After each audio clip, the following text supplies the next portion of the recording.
Now, with the EFL set to kick off in just a couple of days' time, I thought it was about time I took a look at their fantasy game, and I've had a go at making my first draft.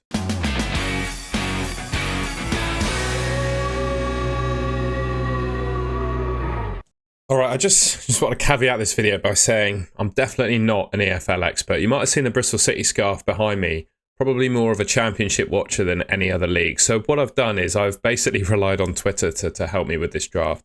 What I've got here is some clean sheet odds that are courtesy of my good friend FPL Tom, and I'm blatantly taking his stuff to make this video. So I absolutely want you to check out FPL Tom's Twitter page, his YouTube channel as well. I'm sure he'll do a fantasy EFL video. He's fantastic. Knows more about the EFL than I do, will I say. So definitely check out his channel. What he's got here is the top teams for clean sheet odds, which I think probably suggests teams that you should be picking defensive assets from. So you've got Luton, Chesterfield, Bristol Rovers, Colchester, Blackpool, MK Dons and Wigan as like your top teams in terms of clean sheet odds, which I think leads me to think probably want to pick some of these teams from my defenders at least. Luton are top. Now, I think they're probably going to have a really good time of it in League One. Obviously, just relegated from the Championship. They've got a lot of Championship quality players still amongst their ranks. And I just don't see a way in which they don't almost dominate League One. Unless something drastically bad happens, I think they'll do really well in the division. Same with Bristol Rovers, I'd imagine, dropping down as well. Just a couple of teams that from the top of my head. So I would want to pick these players from these teams quite regularly across the season, I would suggest. As much as it pays me to pick Bristol Rovers assets. But I think I want to pick them this week, but do so relatively sparingly. So I might just have one or two.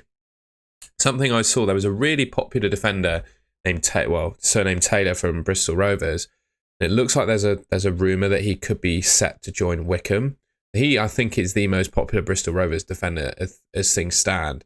And I think there's enough uncertainty for me around him starting. You can see here from Air Avangard, this is their tweet. There's enough uncertainty around him starting that I probably want to pick someone else. This tweet suggests Bryant Belongo from Bristol Rovers as a potential alternative. I've seen a few other alternatives named. You can probably guess who they might be yourself from Bristol Rovers. But for me, I think I'm convinced that this is my guy. So here's how my defence is lining up. I've got Macy from Colchester. Just going back to the clean sheet odds. They're fourth, 44.44% to keep a clean sheet. Quite like the odds of that. Naismith and Belongo. I think Belongo looks to be relatively attacking. That's what the tweet I saw suggests. So I've gone for him. And Naismith of Luton, from my previous club, Bristol City. I usually don't like to pick players from, with any club affiliation and bias, which I'm trying not to apply here. I'm just looking at the rules and the points you can get for clearances, blocks and tackles, etc. Goals scored for defenders. I just think he could score quite well in that regard.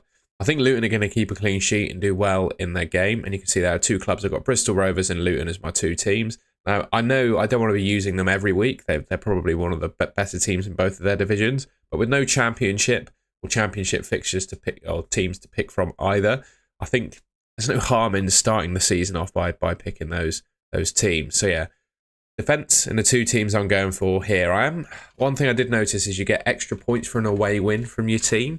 So maybe I could potentially be picking a team with an away fixture. That could be something I change, but right now that's what my team's looking like.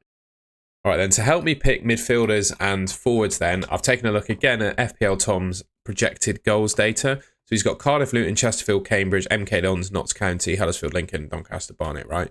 These are amongst the top teams for projected goals. And when you look through some of these teams, there aren't necessarily... How do I put this nicely? Some of these teams don't necessarily have like massively prolific players, if that makes sense.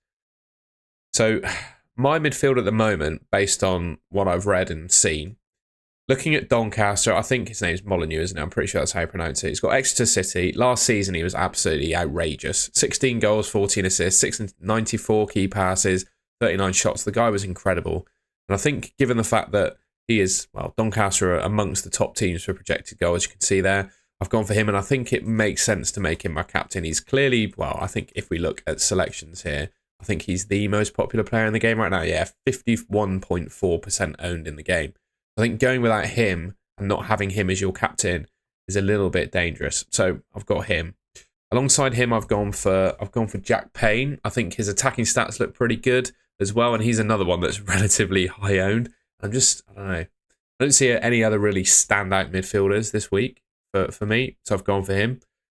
Yeah, there's no real logic to that, I suppose. It's just the way I've played it. Up front, I've got Collins, who's just signed for MK Dons. It certainly looks like when you go back to the attacking stats, it looks like MK Dons are amongst the top teams. I think he's probably going to play up front for them, isn't he? So I think it makes sense. And then I've gone for Kone because, again, he's really popular. Scored 18 goals last season. Yeah, I quite like the look of him too.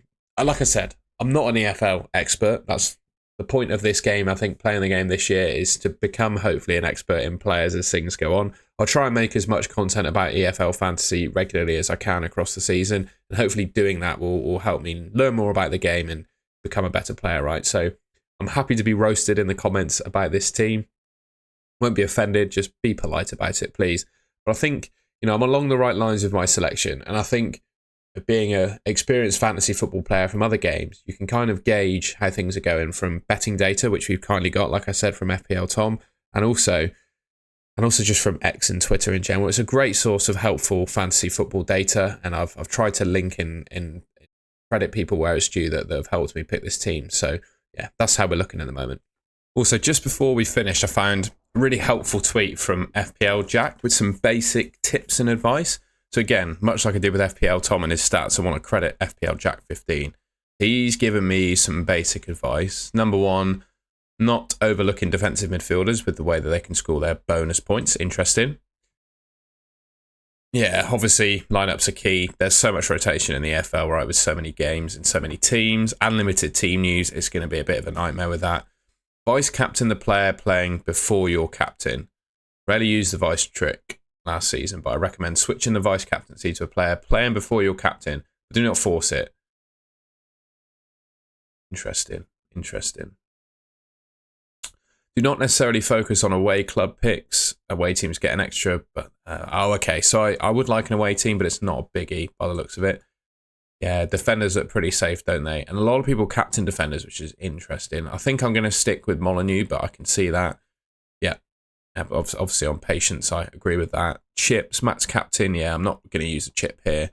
Have fun. Well, that's certainly what I'm going to try and do. And yeah, good advice there from FPL Jack. All right, well, that's the end of the video. I hope you enjoyed that and found it useful. Excuse me. If you enjoyed the video, please leave me a like rating. Please let me know in the comments if there's any changes you'd make to my team. Like I said, I'm not an EFL expert. I'm using the basic principles that I usually apply to pick a fantasy football team to this one. Again, not using any real EFL expertise. My expertise is in the Championship, and with game week 1 being, well, League 1 and League 2, my skills are less useful here. So yeah, if you've got any tips for me, please let me know in the comments. If you haven't already, please subscribe to the Golden Goal channel. It should be just here on your screen. I'll try and make as much EFL content as I possibly can while the FPL pre-season's going on. And yeah, thank you very much for watching. I'll catch you in my next video.